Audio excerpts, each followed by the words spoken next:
టీవీ7 లో thought topic ఒకసారి చూద్దాం. Topic please. అన్నలకు చెల్లెళ్ల చిక్కులు. తెలంగాణ రాజకీయాల్లో కేసీఆర్ కూతురు కవిత తండ్రికి రాసిన లేఖ పెను సంచలనంగా మారింది.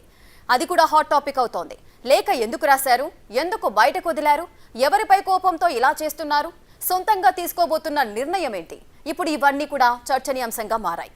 అదే సమయంలో షర్మిల మాదిరిగానే మ్యాటర్ మారబోతుందా అన్న హాట్ డిబేట్ కూడా నడుస్తోంది. నిజంగానే కవిత మరో షర్మిల కాబోతున్నారా?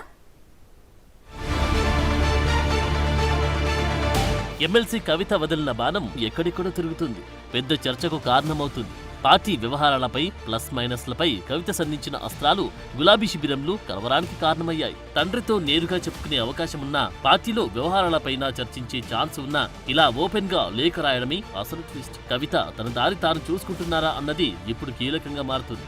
ఎందుకంటే జాగృతిని యాక్టివేట్ చేయడం, బీసీ నినాదం ఎత్తుకోవడం, సామాజిక తెలంగాణ అనడం, ఉద్యమకారులకు గుర్తింపుపై మాట్లాడడం చూస్తుంటే కథ ఎక్కడికో వెళ్లేలా కనిపిస్తుందన్న టాక్ అయితే నడుస్తుంది.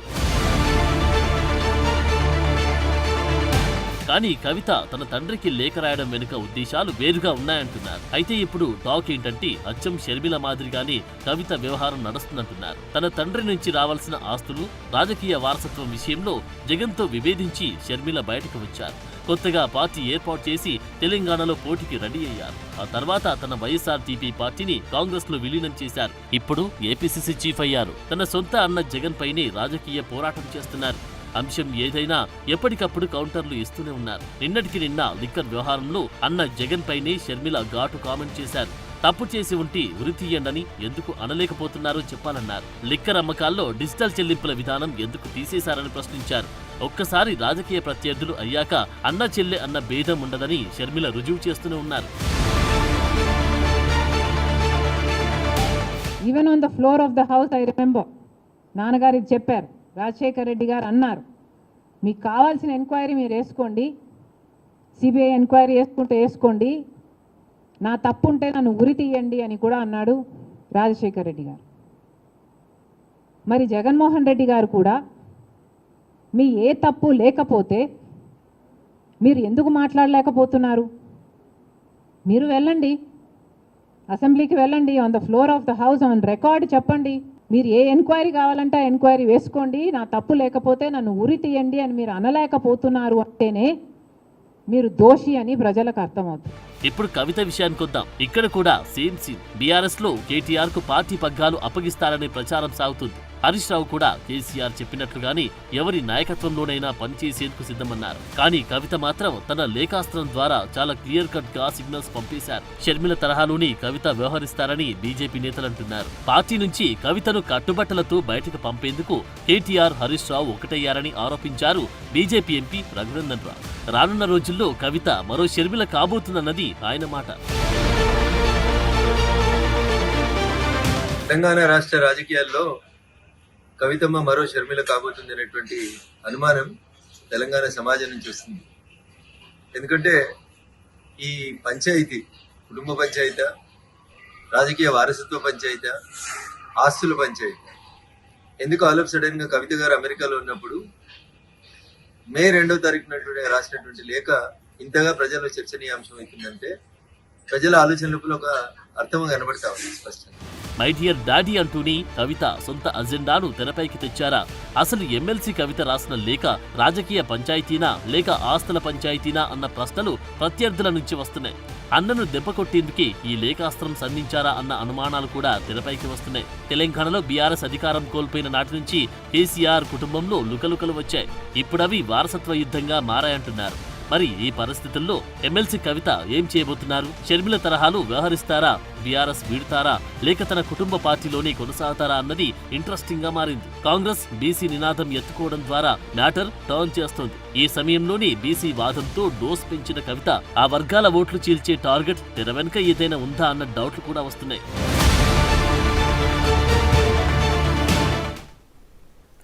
తెలంగాణ రాజకీయాల్లో కేసీఆర్ కూతురు కవిత తండ్రికి రాసిన లేఖ అయితే ఇప్పుడు పెను సంచలనంగా మారింది. అది హాట్ డిబేట్ కి దారి తీసింది. అసలు లేఖ ఎందుకు రాశారు, ఈ లేఖ ఎందుకు బయటకు వదిలారు, ఎవరిపై కోపంతో ఇలా చేస్తున్నారు, సొంతంగా తీసుకోబోతున్న నిర్ణయం ఏంటి? ఇప్పుడు ఇవన్నీ కూడా చర్చనీయాంశంగా మారింది. అయితే అదే సమయంలో అటు షర్మిల మాదిరిగానే మ్యాటర్ మారబోతుందా అన్న హాట్ డిబేట్ కూడా నడుస్తోంది. అసలు నిజంగానే కవిత మరో షర్మిల కాబోతున్నారా అన్న ప్రశ్నలైతే తలెత్తుతున్నాయి. ఇంతకీ బీఆర్ఎస్ పార్టీలో ఏం జరగబోతోంది? సొంత పార్టీలోనే ఉంటూ తనకంటూ ఒక పొజిషన్ కావాలి, ఇన్నాళ్ళు సైలెంట్ గా ఉన్న కవిత ఇప్పుడు ఎందుకు ఇంత వైలెంట్ గా మారిపోతున్నారు? సో ఇవన్నీ కూడా తేలాల్సిన పరిస్థితి నెలకొంది.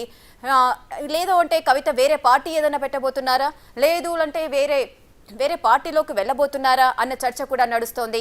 దీనికి సంబంధించి ఎప్పుడైతే ఈ లెటర్ బయటకు వచ్చిందో దాంట్లో నెగిటివ్ పాయింట్స్, పాజిటివ్ పాయింట్స్ అంటూ కూడా కొంత డివైడ్ చేస్తూ కూడా లెటర్ బ్రీఫ్ గా రాశారు కవిత మాజీ సీఎం కేసీఆర్ కి. అసలు ఈ లేఖ రాయడానికి గల కారణాలేంటి, వెనకాల ఎంత మదన పడి ఉంటే ఈ లేఖ రాశారు? సో ఈ విషయాలన్నీ కూడా తేలాల్సిన పరిస్థితి నెలకొంది. అదేవిధంగా అమెరికా గ్రాడ్యుయేషన్ అంటే తన కొడుకు గ్రాడ్యుయేషన్ డేలో పార్టిసిపేట్ చేయడానికి వెళ్ళిన కవిత తను లేని సందర్భంలో ఇప్పుడు ఈ లెటర్ చర్చనీయాంశం అయితే అయింది.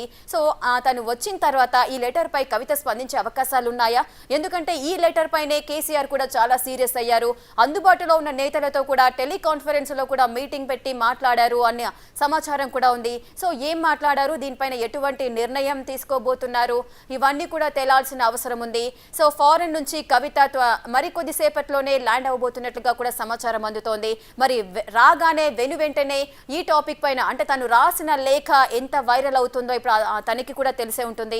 సో ఎందుకు రాశారు, ఈ పరిణామాలన్నీ కూడా తను ఊహించారా ముందుగానే? ఒకవేళ వచ్చిన తర్వాత ఈ లెటర్ పై తను స్పందిస్తారా? లేదు అంటే నేను క్యాజువల్ గానే రాశాను, నేను సొంతంగా రాసుకున్న లెటర్ని మీరెందుకు ఈ విధంగా ట్రోల్ చేస్తున్నారు అంటూ కూడా తను ఏదైనా అబ్జెక్షన్ చెప్పే అవకాశం ఉంటుందా? లేదు అంటే ఆ లెటర్ నేనే రాశాను, నా ఇన్నర్ ఫీలింగ్ అంటూ కూడా తను చెప్తుందా? అసలు ఏం చెప్పబోతుంది కవిత అనేది కూడా ఇప్పుడు హాట్ డిబేట్ కి దారితీస్తుంది.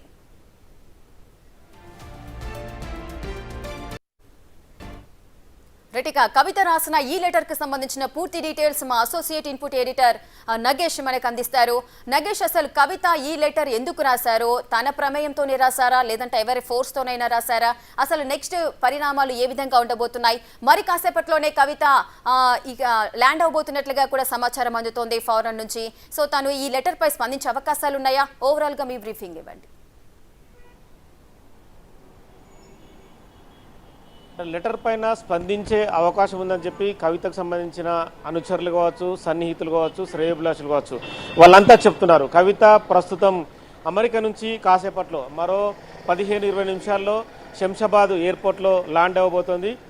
పెద్ద ఎత్తున మీడియా ప్రతినిధులు కూడా శంషాబాద్ ఎయిర్పోర్ట్కు చేరుకున్నారు. నిన్న బిగ్ టీవీ కవితకు సంబంధించిన లెటర్ని బయటపెట్టింది. బిగ్ టీవీ బయటపెట్టడంతో సంచలనంగా మారింది.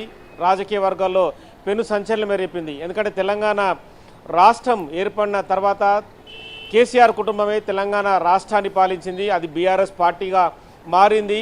తదుపరి 10 ఏళ్ల పాలన తర్వాత కాంగ్రెస్ పార్టీ అధికారంలోకి వచ్చింది.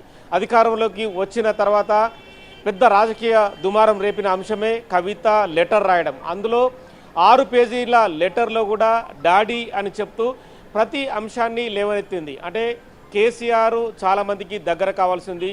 జెడ్పీటీసీలకు, ఎంపీటీసీలు, సర్పంచులు, చాలామంది కార్యకర్తలకు దగ్గర కావాలి. స్థానిక సంస్థలు దగ్గర అవుతున్న నేపథ్యంలో ఖచ్చితంగా కేసీఆర్ చాలామందికి దూరంగా ఉంటున్న అంశాన్ని డైరెక్ట్గానే ప్రశ్నించింది. ఇక తన అరెస్టు తర్వాత లిక్కర్ కేసులో బీజేపీని ఎందుకు ప్రశ్నించలేదన్న విషయాన్ని కూడా వేలెత్తి చూపింది. ఎందుకంటే బీజేపీ తన అరెస్టుకు కారణమైంది. బీజేపీ పైన కేవలం కొన్ని మాటలు మాట్లాడే వదిలిపెట్టడం అనేది సమంజసంగా లేదు. అది బీజేపీ బీఆర్ఎస్ పొత్తుగా కూడా రాజకీయాల్లో పెను దుమారం రేపుతోంది. ఎందుకు మాట్లాడలేదు డాడీ అన్న విషయాన్ని కూడా ప్రధానంగా లేవనెత్తింది. ఇక ముఖ్యమంత్రి రేవంత్ రెడ్డి పేరు ప్రస్తావించకపోవడం తనకు నచ్చిందని చెప్పింది. ఇక మిగతా అంశాలకు సంబంధించి కూడా చాలా అంశాలు రాజకీయంగా ఉన్నాయని చెప్పుకొచ్చింది. పహల్గాం దాడి కావచ్చు, అలాగే మిగతా అంశాలపైన కూడా డాడీ లేవనెత్తిన అంశాలు అంటే కేసీఆర్ లేవనెత్తిన అంశాలు తనకు నచ్చాయని చెప్పింది. కానీ ఏదైతే స్టేజీ పైన కేసీఆర్ మాట్లాడకముందు చాలామంది సీనియర్ లీడర్లు సభ పైన, వేదిక పైన మాట్లాడితే బాగుండేది. కేవలం ఒక్కరు మాట్లాడి తదుపరి పార్టీ అధినేత కేసీఆర్ మాట్లాడడం తనకు నచ్చలే అని చెప్పింది. ఎందుకంటే చాలామంది మాట్లాడిన తర్వాత కేసీఆర్ పంచు డైలాగులతో సభను హోరెత్తించాల్సి ఉండేదని చెప్పి కూడా మాట్లాడడానికి వచ్చింది. ఇంకా పార్టీ ప్రజల్లోకి వెళ్ళాలన్నా, పార్టీలో విశ్వాసం మరింత పెంపొందించాలన్నా ఖచ్చితంగా 1-2 ప్లీనరీలు మళ్ళీ ఎలక్షన్స్ లోపల ఖచ్చితంగా నిర్వహించాలి. కేవలం అధికారం ఉన్నప్పుడు ప్లీనరీ నిర్వహించడం కాదు, అధికారం లేనప్పుడు కూడా ప్లీనరీ నిర్వహించాలనే అంశాన్ని కూడా 6 పేజీల లేఖలో పేర్కొంది. మొత్తానికైతే రాజకీయంగా డాడీ డాటర్ అనే లెటర్ మాత్రం ప్రస్తుతం పెను సంచలనాన్ని రేపింది. బీజేపీ అలాగే కాంగ్రెస్ కావచ్చు, సిపిఐ కావచ్చు, మిగతా పార్టీలన్నీ కూడా డాడీ డాటర్ అనే ఆ విషయాన్నే ప్రస్తావిస్తూ వాళ్ళ కుటుంబానికి సంబంధించిన అంశాన్ని కూడా వాళ్ళంతా కూడా విమర్శించారు. అంటే ఒక పార్టీ అంటే తెలంగాణ ఉద్యమం నడిచిన నాటి నుంచి 2001లో టీఆర్ఎస్ పార్టీ తెలంగాణ రాష్ట్ర సమితి ఆవిర్భవించిన తర్వాత 2014లో తెలంగాణ రాష్ట్ర సమితిని నమ్మి తెలంగాణ ప్రజలు అధికారంలోకి తీసుకొచ్చారు. తదుపరి కేసీఆర్ ముఖ్యమంత్రి అయ్యాడు.